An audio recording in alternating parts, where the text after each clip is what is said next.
সুবল চন্দ্রের ছেলেটির নাম সুশীল চন্দ্র, কিন্তু সকল সময় নামের মতো মানুষটি আদৌ হয় না। সেই জন্যই সুবল চন্দ্র কিছু দুর্বল ছিলেন এবং সুশীল চন্দ্র বড় শান্ত ছিলেন না। ছেলেটি পাড়া শুদ্ধ লোককে অস্থির করিয়া বেড়াইত। সেই জন্য বাপ মাঝে মাঝে শাসন করিতে ছুটিতেন, কিন্তু বাপের পায়ে ছিল বাত, আর ছেলেটি হরিণের মতো দৌড়াইতে পারিত। কাজেই কিল চর চাপড় সকল সময় ঠিক জায়গায় গিয়া পড়িত না। কিন্তু সুশীল চন্দ্র দৈবাত যেদিন ধরা পড়িতেন, সেদিন তাহার আর রক্ষা থাকিত না।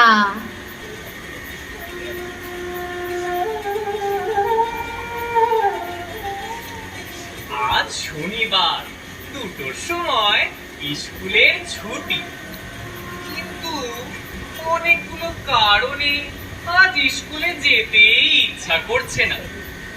তো আজ ভূগোলের পরীক্ষা, তার উপর আবার সন্ধ্যায় বোসদের বাড়ি বাজি পোড়ানোর জন্য সকাল থেকে ধুমধাম চলছে।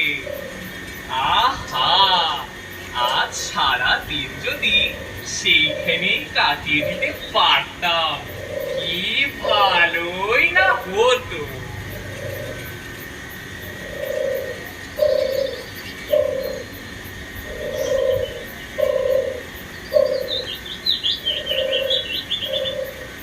কি রে সুশীল, বিছানায় পড়ে আসিস রে?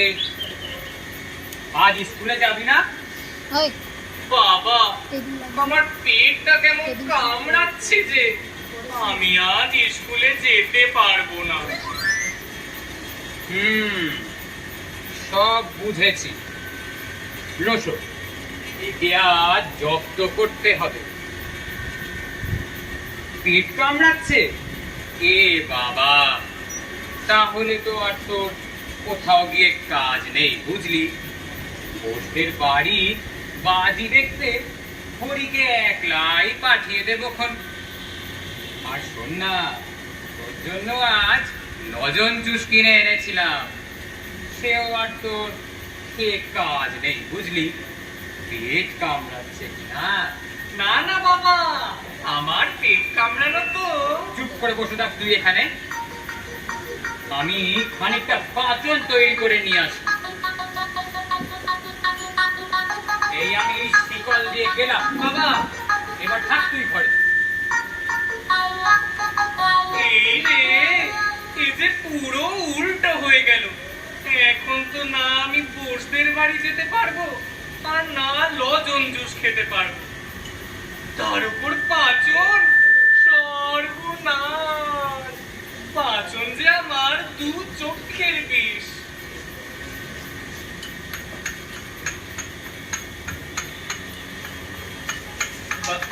বাবা, আমার পেট কামড়ানো একেবারে সেরে গেছে, এবার আমি স্কুলে যাই।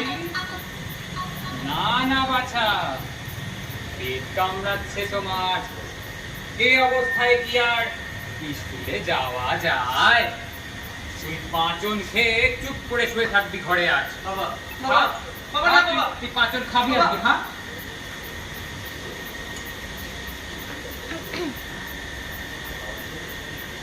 এই আমি চললুম, এবার থাক তুই ঘরে। এত বাধা, এত নিষেধ, আর ভালো লাগে না। আমি সত্যি ক্লান্ত হয়ে গেছি। আহা, যদি কালই আমার বাবার মতো বয়স হতো, কি মজাই না হতো। যা ইচ্ছে তাই করে বেড়াতাম, আর কেউ বাধা দেবারও থাকতো না। আসছি আসছি।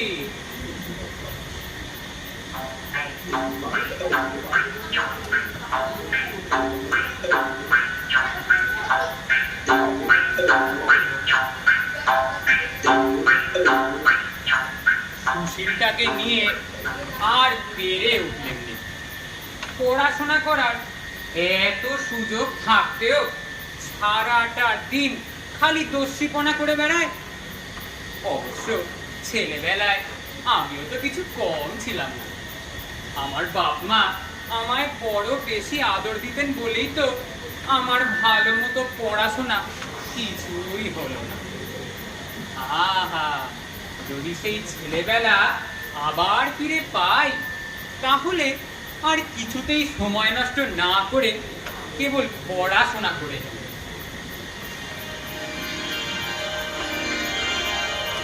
আচ্ছা, ভালো, কিছুদিন এদের ইচ্ছা পূরণ করেই দেখা যাক।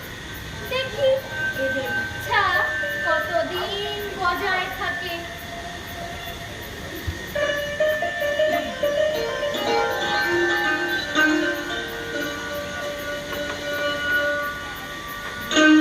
আপনি আমি ইচ্ছা ঠাকুর, ইচ্ছার দেবী। আমি তোমাদের দুজনের মনের ইচ্ছাই জানতে পেরেছি। সুবলচন্দ্র, কাল থেকে তুমি তোমার ছেলের বয়সী হবে, আর সুশীলচন্দ্র, কাল থেকে তুমি তোমার বাপের বয়স পাবে। প্রণাম দেবী। আলো থেকে বলে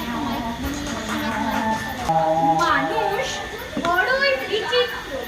বিধাতা যাকে যে অবস্থায় রেখেছেন সে তাতে কখনোই খুশি নয়। এই যে বাবা আর ছেলে, একজন চায় বড় হয়ে স্বাধীন হবে, আর অন্যজন চায় ছোট হয়ে লেখাপড়া করবে। ওরা মনে করে কেবল বয়স পাল্টে দিলে বুঝি জীবনের সব অপূর্ণ ইচ্ছাই পূর্ণ হয়ে যায়। কিন্তু ওরা জানে না জীবনের প্রত্যেক বয়সেই আসে নতুন নতুন সমস্যা, নতুন নতুন অভিজ্ঞতা। আর বাইরের মুখ পাল্টালেও কি মনের স্বভাব বদলানো যায়? আজ আমাদের সেই অসম্ভব ইচ্ছাই পূর্ণ করল। দেখা যাক প্রকৃতির নিয়ম ভেঙে সম্পূর্ণ বিপরীত এই পরিবর্তনের সাথে এরা নিজেদের কিভাবে মানিয়ে নেয়। দেখা যাক এদের এই ইচ্ছাগুলো কতদিন টিকে থাকে।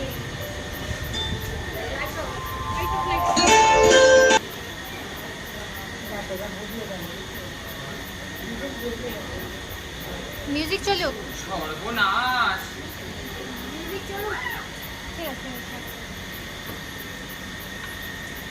এ কি, মেঝেটা আমার এত কাছে চলে এলো কি করে?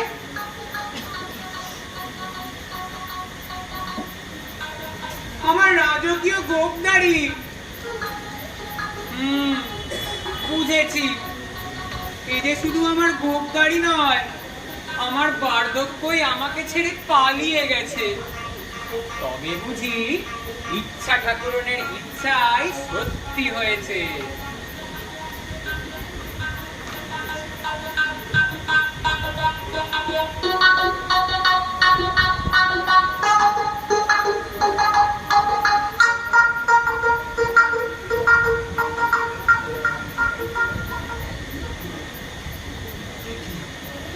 অজারুর কাটার মতো বিচ্ছে যে।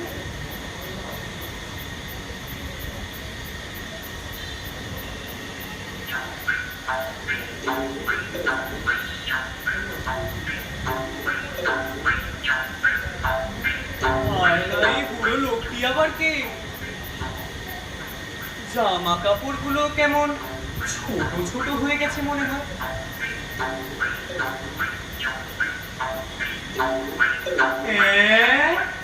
যে জামা কাপড় ছোট হয়নি, আমি বড় হয়ে গেছি। তার মানে আয়নায় লোকটি আর কেউ নয়, ওটা আমি। এর মানে একটাই, ইচ্ছা ঠাকুরনের বড়ই সত্যি হয়েছে।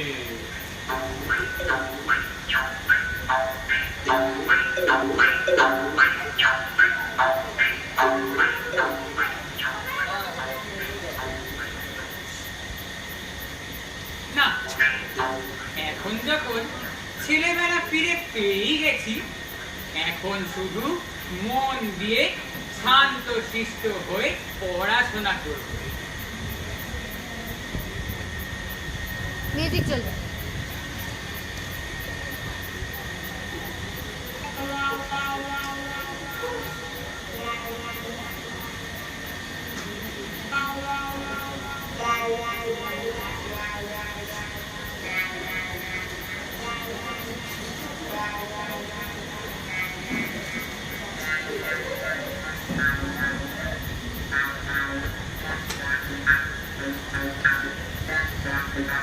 না না না, মন দিতে হবে, মন দিতে হবে পড়াশোনাতে।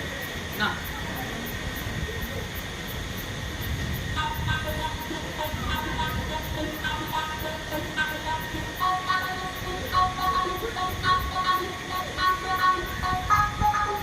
ধুর, পড়াশোনা তো পরেও করা যায়, এবেলা কিছু খেলা যায়।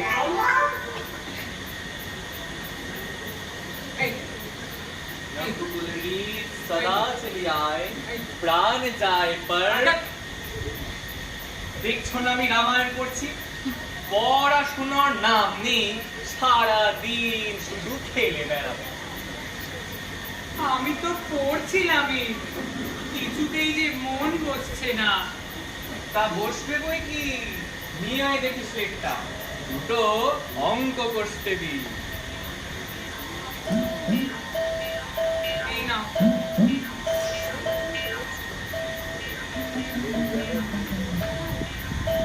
নাও, পড়ো দেখি।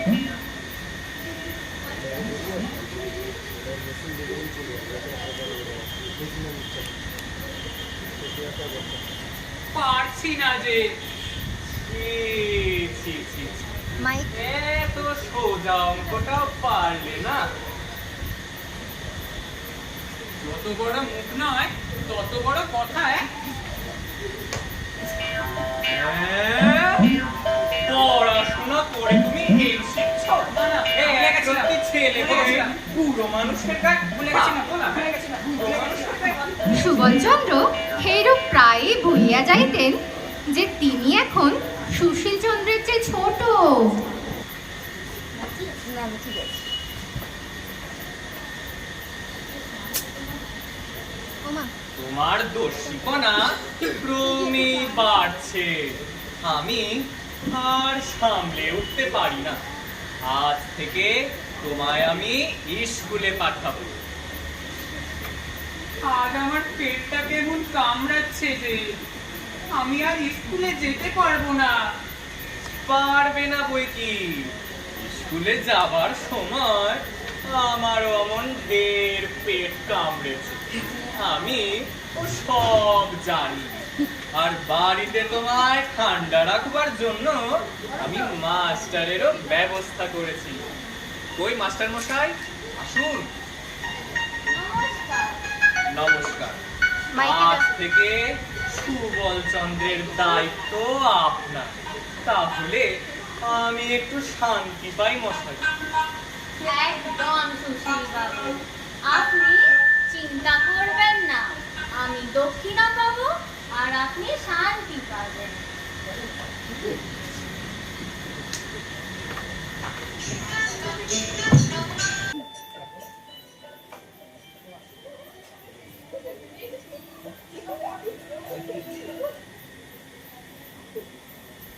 এখন যখন আমি বড় হয়ে গেছি, এখন তো আমি যত ইচ্ছা ততই লজেন জুস খেতে পারবো, আর কেউ বাধা দেবারও নেই।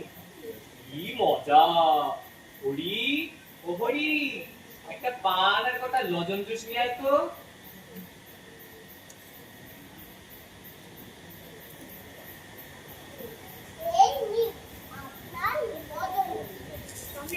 ওই দেখি,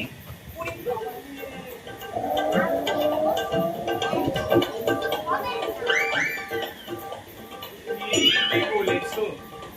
লজেন জুস? মাইকে মাইকে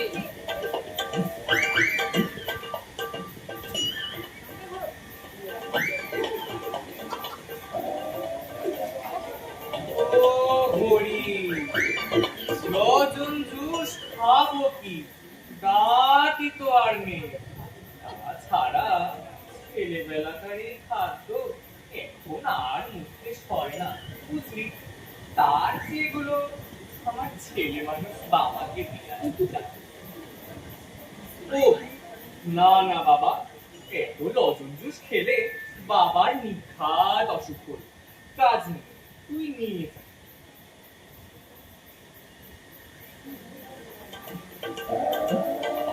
আশ্চর্য তো, সেই আমি আগে গাছে চড়ে জলে ঝাঁপ দিয়ে কাঁচা আম খেয়ে দেশময় ঘুরে বেড়াতাম, সেই আমার আজ কেন জানি না গাছে চড়তে ইচ্ছাই হচ্ছে না। যেই আমি আগে ওই পানা পুকুরে সারা দিন দাপাদাপি করে বেড়াতাম, সেই আমার আজ পানা পুকুরটা দেখলেই মনে হচ্ছে আমার কাঁপুনি দিয়ে জ্বর আসবে। বার্ধক্য আমায় এই কোন অন্ধকারে নিয়ে এলো। একে তো এই বুড়া শরীর, তার উপর বাতের ব্যথা। না না না, খেলাধুলা গুলো একেবারেই ছেড়ে দেওয়াটা ভালো হয়নি। একবার চেষ্টা করেই দেখা যাক। এই বলিয়া সে নিকটবর্তী একটা আমড়া গাছে উঠবার অনেক রকম চেষ্টা করিতে লাগিল। সেটা তাহার শরীরের ভারে ভাঙিয়া গেল এবং বুড়া সুশীল ধপ করিয়া মাটিতে পড়িয়া গেল। রাস্তা দিয়া তাহার বন্ধুরা চলিতেছিল, তাহারা সুশীলকে চিনতে না পারিয়া বুড়াকে ছেলে মানুষের মতো গাছে চড়িতে ও পড়িতে দেখিয়া হাসিয়া উঠিল।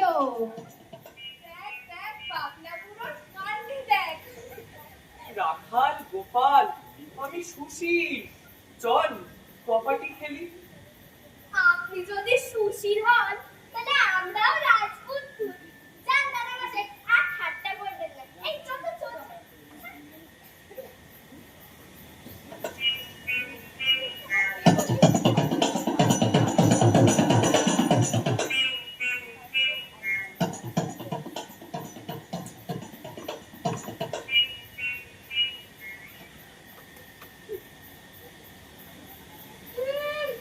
বুড়ো বয়সে ভিন্ন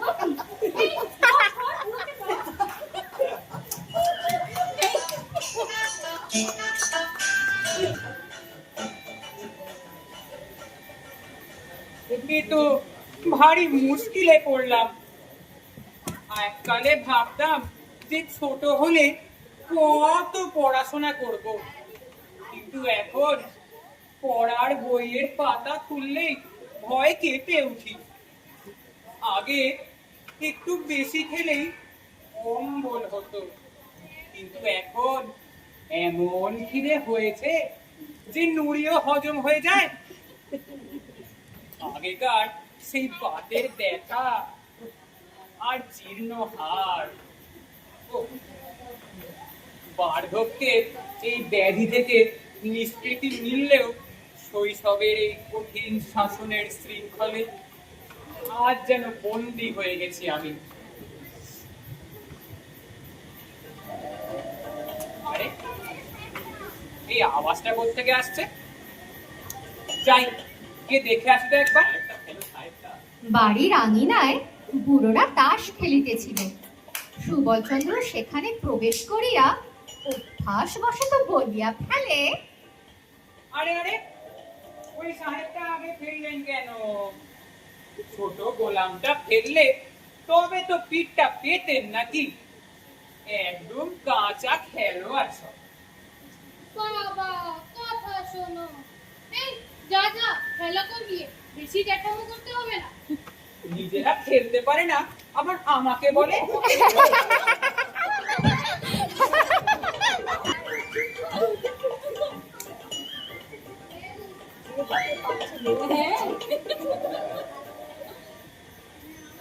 এই যে আমার নাপিত বেজা আমায় চুলদাড়ি কামাতো, কদিন আগে তাকে জিজ্ঞেস করলাম, কি রে কদিন আমায় কামাতে এলি না যে বড়?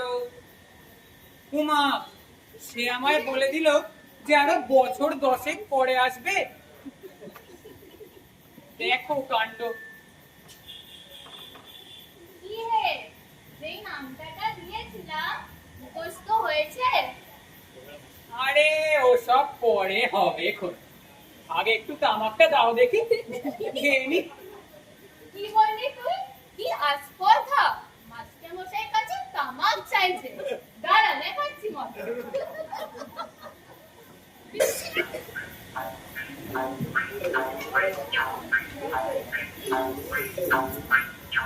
হে দেবতা, বাবার মতো আমায় ছোট করে দাও, মনের সুখে খেলা করে বেড়াই। সে যেমন দস্যুপনা আরম্ভ করেছে, আমি আর সামলে উঠতে পারি না। সর্বদা এ কথাই ভেবে আমি অস্থির হয়ে যাই। মাইকে যা। আহা, যদি আমি আমার ছেলে সুশীলের মতো বড় আর স্বাধীন হই তাহলে বেঁচে যাই, আর যে পেরে উঠছি না। কেমন তোমাদের সব মিটেছে? দোহাই ঠাকুরুন, মিটেছে। এবার আমরা যে যা ছিলাম আমাদের তাই করে দিন দেবী। বেশ, কাল থেকে তোমরা পুনরায় পূর্বের মতন হয়ে যাবে।